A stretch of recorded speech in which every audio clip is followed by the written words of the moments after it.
Welcome back. You're watching Business Morning on Channels Television. On the program today, we're focusing on agriculture, taking another look at agriculture. I've been having a conversation in the last couple of minutes with two operators in the industry, African farmer Mogaji, he's a farmer, and his partner, Green Collar Jobs Initiative, and Mr. Alfred Uwerika, he's an agri-exporter and the Chief Executive Officer of Free J Consult. Thank you so much, gentlemen, for sticking around. So, Mr. Mogaji, let me take you up from that point where we went on that quick break. Talking about dry season farming, it's a very important thing. And, you know, I'm sure you were speaking about it based on the fact that we seem to be having issues with the Northeast and some parts of North Central where we get most of this farm produce coming in from. So could you just take up your thoughts on that? Yes, we need to pay more attention to irrigation farming. Dry season farming is basically irrigation farming.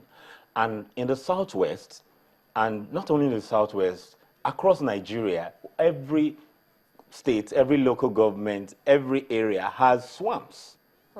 And water is the life cycle, is the engine to produce in the dry season. So sorry, but you know that the president last month actually approved a 26 billion naira facility, approved the release of it for dry season farming. Yeah. Are operators actually taking advantage of this? Let me say this. But they did not tell us that it was just for 11 states in the nation. Not everybody. Government has irrigation projects in every state of the federation. But when these funds, check out the last 3 years that these funds, 9 billion, 14 billion, 26 billion, it's been in the northern areas. I would expect that with the challenges in the north, we should have, I'm practical. You follow me to the farm today, I'll show you about 70, 80 acres under irrigation. And we don't have any access to these facilities. But nobody has access to it. No, Mr. Uwerika, you were going to mention climate change. We have issues with climate change and it affects mostly in the north.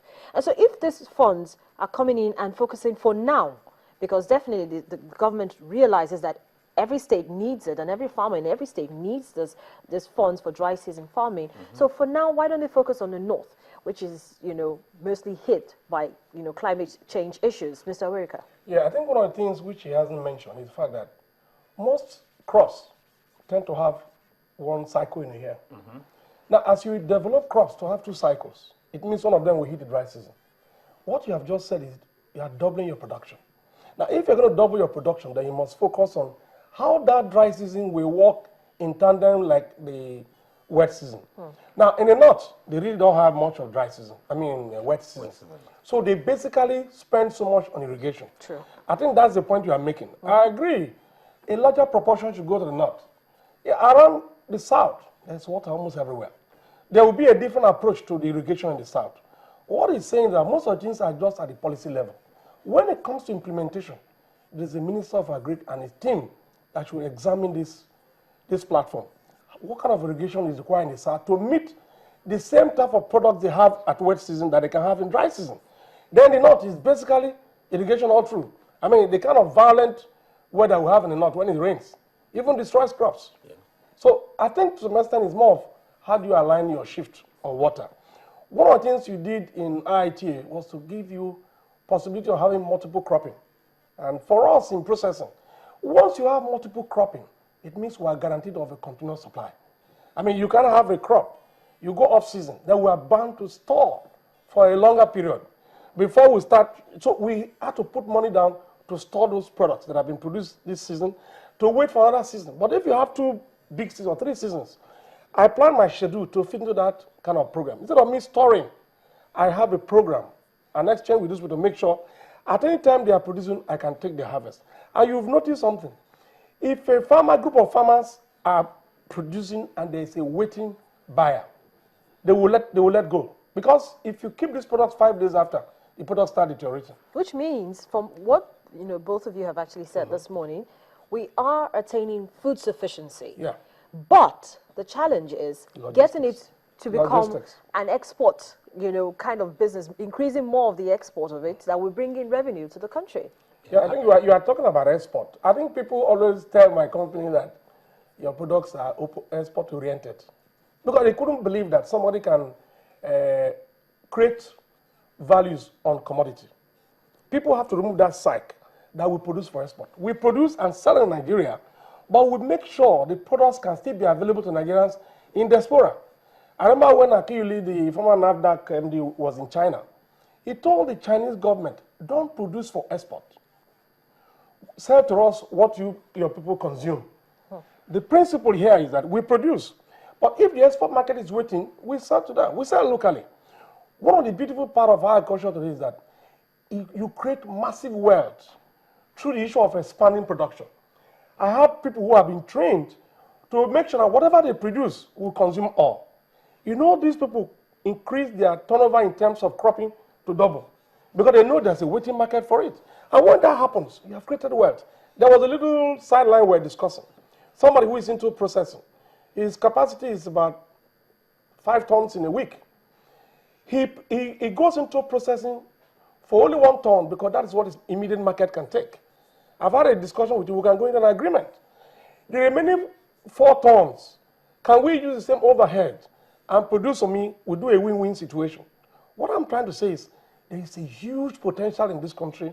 When we hear export, people always think that everything we produce, you just take it out. I mean, why should we take our products out and they are rejected abroad? You take cocoa in its form, you go to they say 3rd degree, you take cocoa, everything you take out. Don't be subjected to it. Mr. Mogaji, closing words. Okay, my words to the government is... Not just to the government, to any individual who wants to. Yeah, no, you see, for every government lapse or oversight, it's an opportunity for the private sector. Yeah. Okay, provided if the private sector can look at what government is not doing, already there's a business to set up. Okay, so but for me now we have insecurity in the core food producing areas. The tomatoes we eat, 90% of it is coming from the north. Now, it's inevitable that if there's a challenge, we would have issues here. Government has infrastructure they have spent money on. The dry season support program should go across the nation where they have infrastructure, federal. Let states sort themselves out. But what I'm saying is there are windows. I've always spoken about tomatoes. April is coming now, May. The price of tomatoes will go 200–300%. What I'm saying is if we plan such that the north, I believe 60–70% of the funds should go to the north, while 30% should go to other areas. So instead of having the prices going 200%, 300%, if they are producing in these other states, it will reduce that to maybe 100%, because when the northerners are producing, the southerners can produce. When the northerners begin to produce, then there's the climatic challenges there do not allow them produce effectively. Okay. So we need to begin to plan and merge things together and not be blind to some areas and focus on some. Well, thank you so much, gentlemen, for sharing your thoughts with us this morning on the program. It's been an interesting conversation. Mr. African Farmer Mogaji and Mr. Alfred Wereka, thank you so much for coming on the program. And that's the program for today. Thank you so much for watching. Of course, thank you also for sending in your comments at Salt or Swan. And of course, the conversation continues even after the program. But I'm Harriet Agbenyi. Make sure you catch up a repeat of the episode of this. Well, it's not a repeat actually, but if you missed out on today's edition, catch it up on youtube.com/channelsweb/videos. Bye-bye.